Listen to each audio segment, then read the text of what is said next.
Ça vous arrive de vous sentir souvent dépassé, comme si tout reposait sur vous et vos épaules? D'avoir les pensées qui tournent en boucle dans votre esprit, de faire sans cesse une to-do list mentale à rallonge, d'avoir du mal à décrocher et de vous sentir submergé par le quotidien? C'est que vous avez sûrement une trop grande charge mentale. Mais qu'est-ce que c'est? Pourquoi on la ressent autant? Et surtout, comment l'apaiser? Aujourd'hui, je vous partage mes astuces concrètes pour retrouver un peu de sérénité au quotidien. Allez, on respire et c'est parti.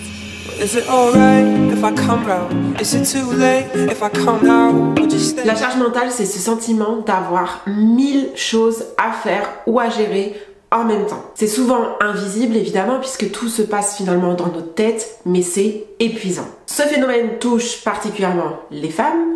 Tiens, c'est étonnant.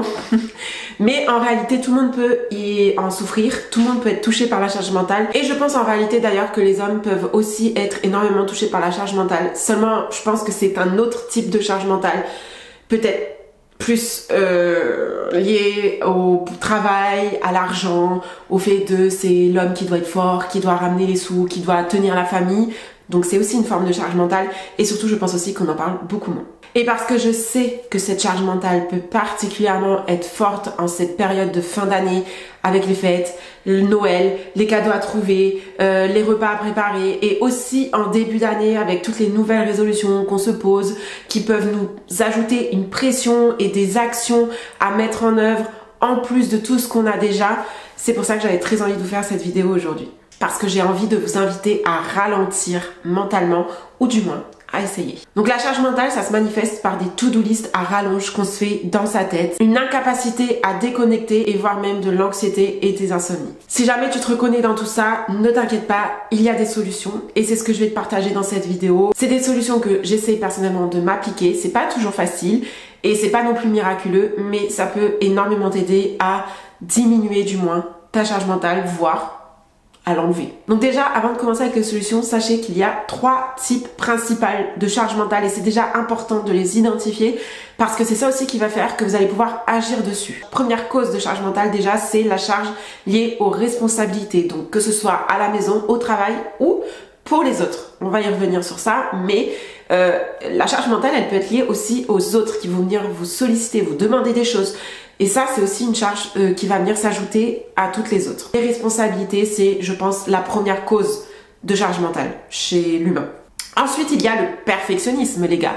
Et oui, on n'y pense pas assez, mais le fait d'être perfectionniste, de vouloir tout bien faire exactement comme il faut, ça crée une sacrée charge mentale, j'ai failli dire un autre mot. On va mettre un niveau très élevé dans la réalisation des choses qui va ajouter de la pression et de la charge mentale puisque si jamais on se disait juste bah je vais faire cette chose là mais sans me dire que elle doit être parfaite, juste il faut qu'elle soit faite, et bien au moins déjà on baisse un peu le niveau de pression et du coup le niveau de la charge puisqu'on y met moins d'enjeux en fait derrière. En plus pour des choses des fois qui n'ont pas besoin d'être parfaites, hein, disons-le. Mais voilà, le perfectionnisme c'est la deuxième cause de charge mentale et il faut réussir à travailler sur ça pour l'apaiser. Troisième cause principale de charge mentale que j'ai remarqué, c'est le fait de manquer tout simplement d'organisation et de ne pas déléguer. Voilà, mais ça on va y revenir aussi. Mais c'est vrai que parfois, souvent, on se crée de la charge mentale tout seul juste parce qu'on n'est pas organisé, qu'on n'a pas établi un planning, on ne sait pas dans quelle ordre faire les choses et du coup ça vient s'accumuler dans notre tête et ça crée un fouillis qui va créer une charge. Donc le manque d'organisation aussi n'est pas à négliger. Donc quelle solution il existe pour faire face à cette charge mentale là qui vient nous polluer notre quotidien? La première solution c'est tout simplement de décharger son esprit. Donc là vous allez me dire ok Morgane t'es bien mignonne mais comment on fait ça? Et ben tout simplement il faut, alors sachez qu'il faut quand même que vous trouviez la solution qui vous correspond à vous, mais la solution qui finalement semble marcher quand même pour beaucoup de monde et qui est ultra efficace, c'est tout simplement d'écrire. Oui, écrire les gars. Donc, vous prenez un carnet, un stylo, rien de plus simple, et vous laissez votre main écrire toute seule, enfin votre cerveau. Vous ne réfléchissez pas à ce que vous écrivez, juste vous déchargez sur le papier tout ce que vous avez dans votre tête, que ce soit cohérent, pertinent, que ce soit des détails ou des choses un peu plus larges. Peu importe ce que vous écrivez, l'important n'est pas ce que vous écrivez finalement, mais l'important c'est juste de libérer votre esprit de tout ça. Peu importe que vos phrases veuillent rien dire, peu importe que ce soit complètement désorganisé, on s'en fout, on veut juste que vous le sortiez en fait. Et ça va vraiment être thérapeutique le fait d'écrire parce que c'est pas que symbolique en fait. Quand on dit que quand on écrit, on sort de nous les pensées, c'est pas que symbolique. Vraiment, c'est vous les sortez de votre cerveau pour les mettre sur du papier. Et c'est vraiment ça le but d'écrire et c'est vraiment efficace pour ça parce que il y a vraiment ce geste de le sortir de soi. Et une fois que c'est sorti de nous, et ben c'est plus une charge en fait, ça y est, c'est fini, c'est plus là et on n'y pense plus. Alors ça paraît tout bête dit comme ça, mais je vous assure que ça fonctionne. Et pour ceux qui ont vu ma dernière vidéo, vous allez être étonnés que je vous dise ça parce que justement, je vous disais que je voulais, il faudrait que je fasse du journaling, on appelle ça. Alors il y a plusieurs types de journaling. Il y a le journaling pour visualiser, pour poser des intentions, pour avoir de la gratitude. Il y a plein de manières en fait de faire du journaling, mais une façon qui peut être de faire du journaling, c'est tout simplement de décharger ses pensées quand elles sont trop envahissantes et on vient écrire sans réfléchir. Du coup, c'est vrai que j'avais dit qu'il faudrait que je mette en place ça, mais que pour moi l'écriture c'était pas du tout instinctif, que c'était pas du tout la manière la plus naturelle de visualiser ou de poser des intentions, voilà. Mais il s'avère que j'ai quand même essayé de mettre ça en place parce que je me suis dit si je tente pas, je saurais pas. Et il faut pas juste tenter une fois, ce que j'avais un peu fait les dernières fois et ce qui m'avait amené à cette conclusion que pour moi c'était pas naturel, c'est parce que j'avais pas persévéré dans la pratique. Et finalement, là ça fait plusieurs semaines maintenant que je le fais. Alors je fais pas autant que je l'aimerais, mais quand même je le fais plus qu'avant, c'est toujours ça. Plus je le fais, plus je me rends compte que c'est facile et que finalement ça devient naturel. Et surtout, je me rends compte qu'effectivement, il y a un côté très thérapeutique à ça, on vient vraiment, ça apaise l'esprit, vraiment, je sais pas comment expliquer, mais vraiment, il y a cette sensation de sérénité après avoir écrit où il n'y a plus rien dans ma tête. Je ferme mon carnet et c'est bon, je passe à autre chose en fait. Et je passe à des choses qui sont plus légères, on va dire. C'est ça en fait, ça permet vraiment d'alléger l'esprit. Donc je vous conseille vivement d'essayer, même si c'est pas une pratique qui vous parle comme ça au premier abord, parce que ça peut vraiment quand même vous aider. Persévérer un petit peu. Après, je tiens à préciser quand même que dans toutes les actions et dans toutes les solutions que je vais vous donner aujourd'hui, il faut pas que ça devienne des solutions qui vont vous ajouter une charge mentale. Dans le sens où si vous vous dites absolument tous les jours il faut que je fasse mon journaling, sinon ça va pas le faire, ça devient une charge quelque part. Vous voyez ce que je veux dire? Ça devient une obligation. Il faut que vous le fassiez vraiment parce que vous savez que ça va vous faire du bien déjà et parce que vous en avez envie aussi. Voilà, faut pas que ça devienne s'ajouter à tout ce que vous avez déjà en tête de ce qu'il faut faire. Deuxième solution que j'aime bien appliquer aussi souvent que possible et elle est assez connue en réalité, ça se trouve vous la connaissez déjà, c'est tout simplement la règle des 2 minutes. C'est-à-dire que toute tâche ménagère ou toute tâche, peu importe, qu'elle soit ménagère ou pas d'ailleurs, professionnelle, personnelle, peu importe, qui vous prend moins de 2 minutes à réaliser, vous la faites immédiatement. On ne la laisse pas traîner, on la fait et basta, comme ça on n'en parle plus. Parce que, mine de rien, même les plus petites tâches viennent s'ajouter à votre charge mentale, même si elles ont l'air toutes petites, et ben non, ça vient quand même créer occuper de l'espace dans votre esprit en arrière-plan. Et ça va contribuer à votre charge mentale. Donc l'idée, c'est tout simplement que ce qui peut être fait tout de suite, on le fait tout de suite. Bon, la règle, c'est 2 minutes. En réalité, moi, je dirais peut-être même 5 minutes. Tout ce qui vous prend 5 minutes à faire, vous le faites de suite. Donc, que ce soit la vaisselle, que ce soit plier le linge, que ce soit lancer une machine, au travail, que ce soit envoyer un mail, un petit mail, vous voyez, pas un truc énorme, mais un petit mail qui vous prend 5 minutes à rédiger, un truc administratif qui vous prend 5 minutes, tout ça, vous le faites immédiatement. Dès que vous y pensez, vous le faites parce que sinon, ça va venir s'accumuler et tout ce qui est fait n'est plus à faire, comme on dit. Donc, c'est déjà ça en moins dans votre tête. Ça, c'est une règle que j'adore et que j'essaye d'appliquer vraiment tous les jours. Ça évite en plus aussi d'avoir du désordre chez soi et ça crée une certaine organisation. On en parlait tout à l'heure que souvent la charge mentale elle est liée à un manque d'organisation et le fait d'appliquer cette règle des 2 minutes va vous aider à être beaucoup plus organisé au quotidien. Ça évite que du bazar s'accumule et que vous ayez tout à faire d'un coup et que ça vous prenne 1 heure. Troisième solution, c'est d'apprendre à dire non. Alors ça, moi-même j'y travaille encore, c'est pas évident, je vous l'accorde, mais c'est un travail à faire tous les jours et pendant toute une vie, je pense aussi. Apprendre à dire non, enfin il y en a qui arrivent mieux que d'autres, hein, ceci dit, mais on en parlait aussi tout à l'heure, une principale cause de la charge mentale, c'est les responsabilités liées aux autres, pour les autres surtout. Et si c'est quelque chose qui vient empiéter sur votre quotidien, sur votre bien-être et sur votre charge mentale, il faut dire non en fait. Il faut dire non et c'est pas égoïste que de dire non parce que ça privilégie, il faut se privilégier soi en fait. Il faut privilégier son bien-être, c'est ultra important pour pouvoir être présent pour les autres derrière.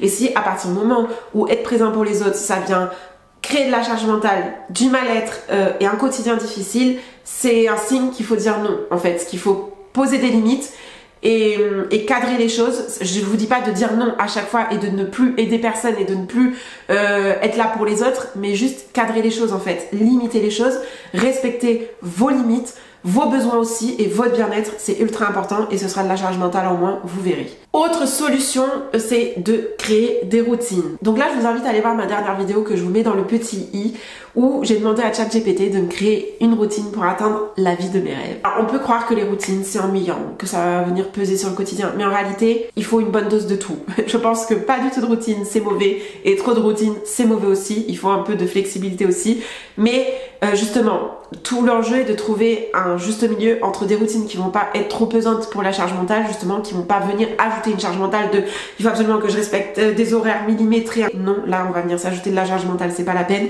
Mais un minimum de routine, ça va quand même aider à fluidifier les choses dans votre quotidien, à être plus organisé, on y revient, et du coup à apaiser votre charge mentale parce que tout simplement vous savez ce que vous avez à faire à telle heure, à tel moment de la journée, pas forcément à des heures précises, hein, mais à tel moment de la journée vous savez que vous êtes dédié à ça. Et du coup c'est plus quelque chose auquel vous allez penser le reste du temps. Vous savez que vous avez un moment dédié à ça, donc ça va venir apaiser aussi votre esprit de savoir que vous avez un temps pour tout.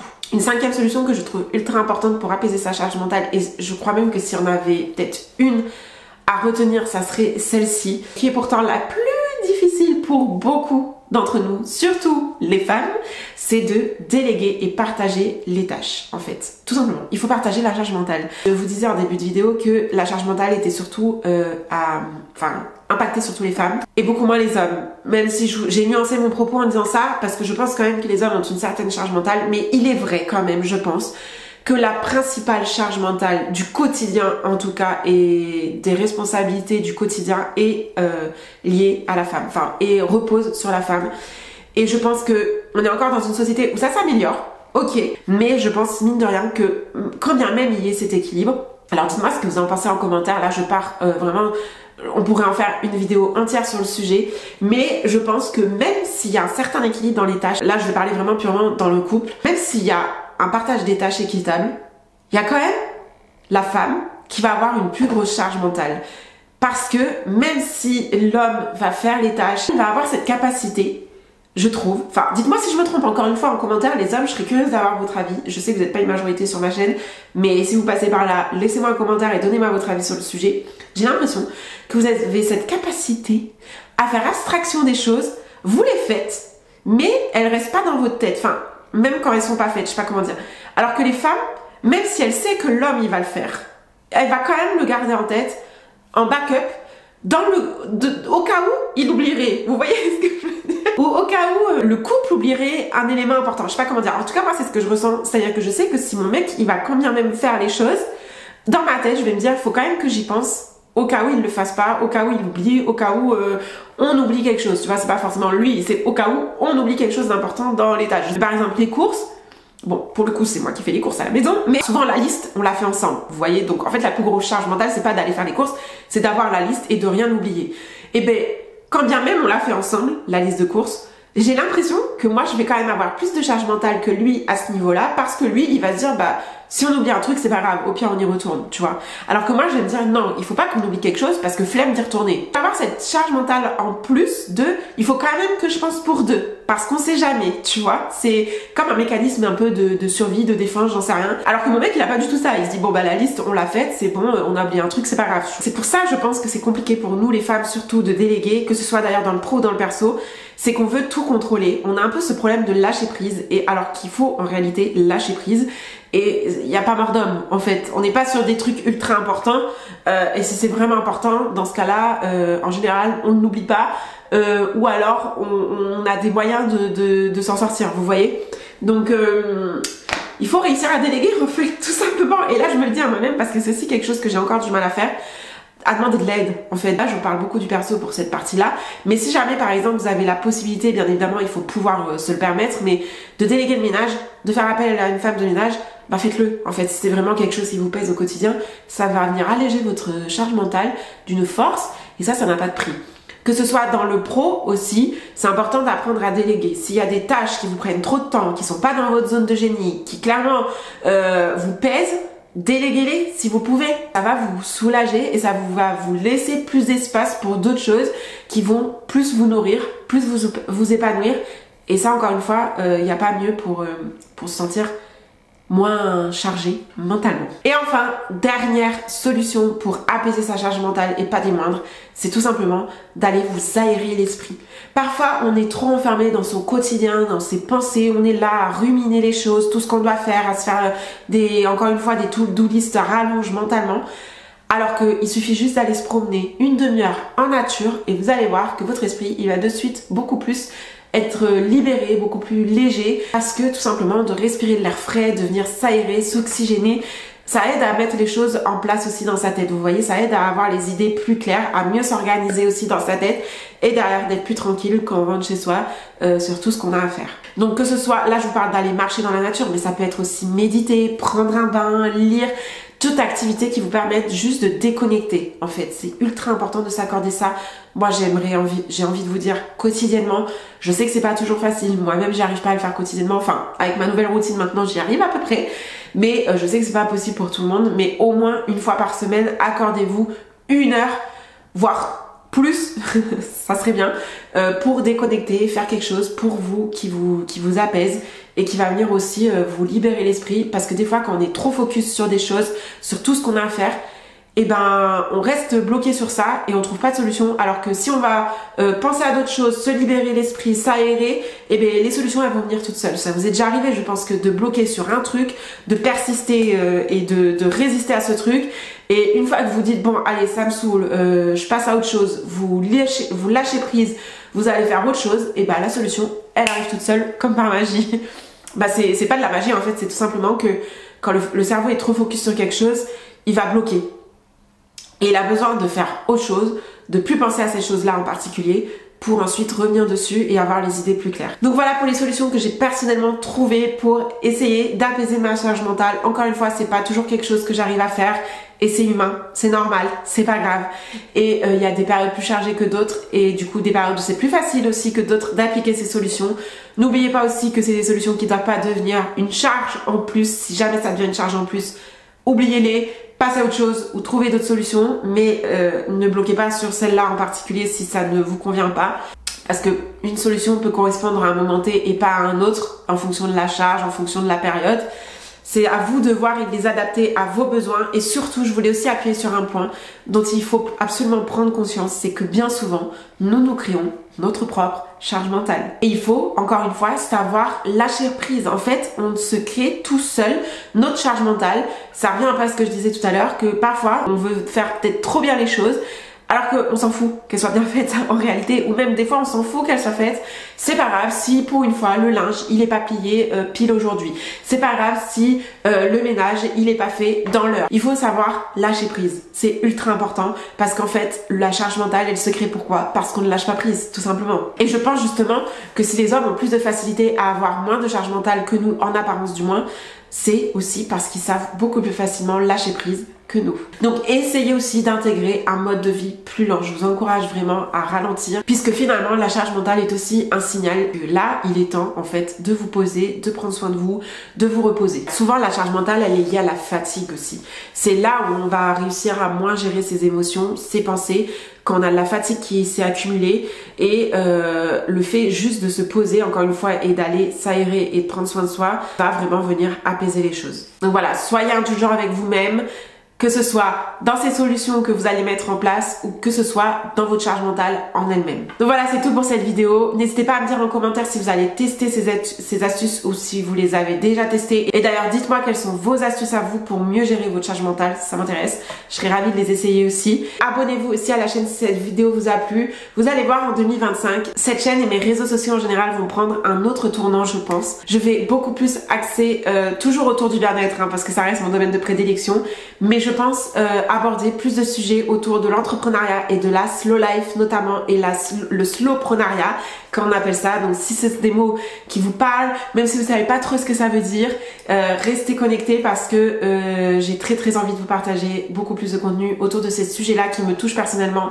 et qui je trouve sont ultra intéressants et dont on ne parle pas assez, je trouve aussi. Au contraire, on prend toujours plus de productivité, plus d'efficacité, des résultats rapides. Et moi j'ai envie de prendre un peu le contre-pied de ça parce que finalement je me rends compte que ça me correspond pas du tout et qu'au contraire la slow life et le slowpreneuriat pour moi c'est peut-être quelque chose qui me correspond davantage. Donc restez connectés si ce sont des sujets qui vous intéressent parce que voilà, 2025, on va aller un petit peu sur ces sujets-là. Et d'ailleurs, je profite aussi de cette vidéo pour vous souhaiter une très bonne année 2025 puisque à l'heure où je tourne cette vidéo, on est le 31 décembre, donc c'est le nouvel an ce soir. Et j'espère que vous avez passé de très belles fêtes de Noël. Je vous souhaite aussi de passer une excellente année 2025. Je sais que pour beaucoup, l'année 2024 a été très dure. Pour moi, honnêtement, ça n'a pas été la meilleure année de ma vie, mais ça n'a pas été du tout la pire. Et au contraire, ça a été une année de mise en place de beaucoup de choses, d'investissement sur moi-même. Et ça, je m'en remercierai toute ma vie d'avoir eu cette année où j'ai investi comme jamais sur moi parce que ça m'a tellement apporté. Et je sais que ça a apporté ses fruits en 2025. Donc j'espère que ce sera le cas pour vous aussi, que 2025 sera une année fructueuse et surtout une année sereine. C'est le plus important. Voilà, je vous retrouve très vite dans une prochaine vidéo et prenez soin de vous.